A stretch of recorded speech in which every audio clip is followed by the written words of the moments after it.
തിരുവനന്തപുരത്ത് റവന്യൂ ജില്ലാ കലോത്സവത്തിനിടെ വിധി നിർണയത്തെ ചൊല്ലി സംഘർഷമുണ്ടായി. ഗ്രൂപ്പ് ഡാൻസ് മത്സരത്തിൽ ഏകപക്ഷീയമായി വിധി പ്രഖ്യാപിച്ചുവെന്നാരോപിച്ചുകൊണ്ടായിരുന്നു തർക്കം.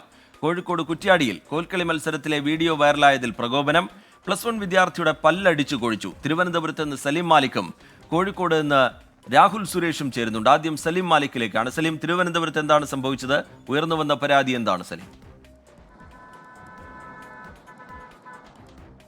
റിജിത്ത്, തിരുവനന്തപുരത്ത് നെയ്യാറ്റിൻകരയിൽ വെച്ച് നടക്കുന്ന റവന്യൂ ജില്ലാ കലോത്സവത്തിൽ ഇന്ന് രാവിലെ വളരെ പുലർച്ചയോടുകൂടിയാണ് ഈ തർക്കമുണ്ടായത്. പുലർച്ചെ 5 മണിയോടുകൂടിയായിരുന്നു ഈ ഗ്രൂപ്പ് ഡാൻസ് മത്സരങ്ങളൊക്കെ പൂർത്തിയാക്കിയത്. പൂർത്തിയായ ഉടൻ തന്നെ വിധികർത്താക്കൾ വിധി പ്രഖ്യാപിക്കുകയും ചെയ്തു. ആ വിധി ഏകപക്ഷീയമാണ്. നേരത്തെ പണം വാങ്ങി സ്വകാര്യ സ്കൂളിന്, കാർമൽ സ്കൂളിലെ ഗ്രൂപ്പ് ഡാൻസിനായിരുന്നു 1ാം സ്ഥാനം ലഭിച്ചത്. അത് പണം വാങ്ങിയാണ് ആ വിധി പ്രഖ്യാപിച്ചത് എന്നുള്ളതായിരുന്നു മറ്റ് സ്കൂളുകളുടെയും വിദ്യാർത്ഥികളുടെയും ആരോപണം. അങ്ങനെ ഇത് ചോദ്യം ചെയ്യുകയായിരുന്നു. വിധികർത്താക്കൾക്ക് നേരെ രക്ഷിതാക്കളും വിദ്യാർത്ഥികളും വലിയ രീതിയിലുള്ള പ്രതിഷേധമുയർത്തി. മാത്രമല്ല, അതൊരു സംഘർഷത്തിന്റെ വക്കോളം എത്തുകയും ചെയ്തു. അങ്ങനെ പ്രകോപിതരായ ഈ രക്ഷിതാക്കളുടെ അവസ്ഥ കണ്ട വിധികർത്താക്കൾ ഓടി നേരെ രക്ഷപ്പെടുകയായിരുന്നു. ഓടി മറ്റൊരു റൂമിലേക്ക് പോവുകയായിരുന്നു. അവരെ വളരെ വേഗം അവിടെ നിന്ന് മാറ്റി. അതിനുശേഷം പിന്നീടും വളരെ നേരം ഈ സംഘർഷം തുടർന്നു. പുലർച്ചെ 6:30 വരെയൊക്കെ ഈ സംഘർഷം തുടരുന്ന ഒരു സാഹചര്യമുണ്ടായി. അതിന് പിന്നാലെ അപ്പീൽ നൽകാമെന്നുള്ള ഉത്തരവ് എഴുതി വാങ്ങിയതിനു ശേഷമാണ് ഈ സംഘർഷം അവസാനിച്ചത്.